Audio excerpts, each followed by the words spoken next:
ನಿನ್ನೆ ಸಾಯಂಕಾಲ 7 ಗಂಟೆ ನಂತರ ಉಮ್ಮಿಗಿಟ್ಟಿ ಬಸ್ ಸ್ಟ್ಯಾಂಡ್ನಲ್ಲಿ ನಡೆದಂಥ ಕಾರು ಅಪಘಾತದಲ್ಲಿ ಸಾವನ್ನಪ್ಪಿದ ಬಾಲಕಿಯ ಮನೆ ಇದು.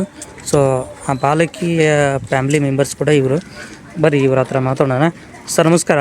ನಮಸ್ಕಾರ ಸರ್ ಏನಾಗಿತ್ತು ಸರ್ ಅದು ನಿನ್ನೆ ನಿನ್ನೆ ಸುಮಾರು ಸಾಯಂಕಾಲ 7 ಗಂಟೆ ಸುಮಾರಿಗೆ ಅದು ಹೈವೇ ದಾವಡದಿಂದ ಬೆಳಗಾವಿ ಹೋಗುವಂಥ ಒಂದು ಕಾರು ಈ ಕಡೆಯಿಂದ ಆ ಕಡೆ ನಮ್ಮ ಊರಿನ ಜನ ಈ ಕಡೆಯಿಂದ ಆ ಕಡೆ ದಾಟಾಡ್ಬೇಕಾದ್ರೆ ಅದು ಪ್ರತಿ ತಿಂಗಳು ಇರ್ಬೋದು, ಪ್ರತಿ ವರ್ಷದಲ್ಲಿ ಒಂದಿಲ್ಲ ಎರಡು ಆ ಥರ ಇನ್ಸಿಡೆಂಟ್ ಆಗೇ ಆಗ್ತವೆ ಸರ್. ತಮಗೆಲ್ಲ ಗೊತ್ತಿದ್ದಂಗೆ ಈಗ ಸಂಬಂಧಪಟ್ಟಂಗೆ ನಂಗೆ ಹೈವೇ ಡಿಪಾರ್ಟ್ಮೆಂಟ್ನವ್ರು ಸಾಕಷ್ಟು ಸಲ ಮನವಿ ಕೂಡ ಮಾಡಿದ್ದೀವಿ ನಾವು.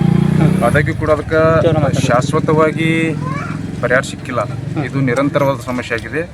ನಾನು ಮುಮ್ಮಿಗಿಟ್ಟಿ ಗ್ರಾಮ ಪಂಚಾಯತಿ ವತಿಯಿಂದ ಸಂಬಂಧಪಟ್ಟ ಎಲ್ಲ ಅಧಿಕಾರಿಗಳಿಗೆ ಈ ಮುಖಾಂತರ ತಿಳಿಸುವುದೇನಂತಂದ್ರೆ, ಮುಮ್ಮಿಗಿಟ್ಟಿ ಗ್ರಾಮ ಪಂಚಾಯತಿ ಸಾಕಷ್ಟು ಅಭಿವೃದ್ಧಿ ಆಗಿದೆ ಕೆಲವೊಂದು ವಿಷಯದಲ್ಲಿ. ಈ ಹೈವೇ ವಿಷಯದಲ್ಲಿ ಸ್ವಲ್ಪ ಹಿಂದೇಟೆ ಆಗಿದೆ.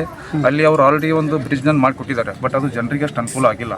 ಸೊ ನಾವು ಸಂಬಂಧಪಟ್ಟ ಅಧಿಕಾರಿಗಳು ಇನ್ನೊಂದು ಈ ಥರ ರಿಕ್ವೆಸ್ಟ್ ಮಾಡ್ಕೋದೇನಂತಂದ್ರೆ, ದಾವಡಿಂದ ಬೆಳಗಾವಿ ಹೋಗ್ಬೇಕಾರೆ ಈ ಕಡೆಯಿಂದ ಆ ಕಡೆ ನಮ್ಮ ಜನ ಸಾಕಷ್ಟು ಜನ ದಿನ ಬೆಳಕಾರ ಒಂದು 1000 ಜನ ಪ್ರವಾಸ ಮಾಡ್ತಾರೆ. ಅಂಥ ಸಮಯದಲ್ಲಿ ವರ್ಷಕ್ಕೆ 1-2 ಅಲ್ಲಿ ಡೆತ್ ಇಶ್ಯೂ ಬಂದೇ ಬರ್ತಾವೆ. ಇದಕ್ಕಾಗಿ ನಾವು ಸಾಕಷ್ಟು ಸಲ ಮನವಿ ಕೂಡ ಮಾಡಿದ್ದೀವಿ ಸಂಬಂಧಪಟ್ಟ ಅಧಿಕಾರಿಗಳಿಗೆ. ಇನ್ನು ಮುಂದಾದರೂ ಈ ಥರ ಘಟನೆ ಆಗದಂಗೆ ಅವರಲ್ಲಿ ಒಂದು ಮನವಿ ಮಾಡೋದಕ್ಕೆ ಏನಂತಂದ್ರೆ, ಅಲ್ಲಿ ಶಾಶ್ವತವಾಗಿ ಮತ್ತು ಸೂಕ್ತವಾಗಿ ಜನರಿಗೆ ಅನುಕೂಲ ಆಗುವಂಥ ವ್ಯವಸ್ಥೆ ಆಗ್ಬೇಕಂತೇಳಿ ಈ ಮುಖಾಂತರ ಅಂದ್ರೆ ಬ್ಯಾರಿಕೇಡ್ ಹಾಕಿ ಅವಶ್ಯಕ ಅಧಿಕಾರಿಗಳು ಬಂದು ಏನೇನು ಅವಶ್ಯಕತೆ ಇದೆ ಅವ್ರು ಮಾಡ್ಬೇಕಲ್ಲ, ನಾವು ಹೇಳೋದಲ್ಲ.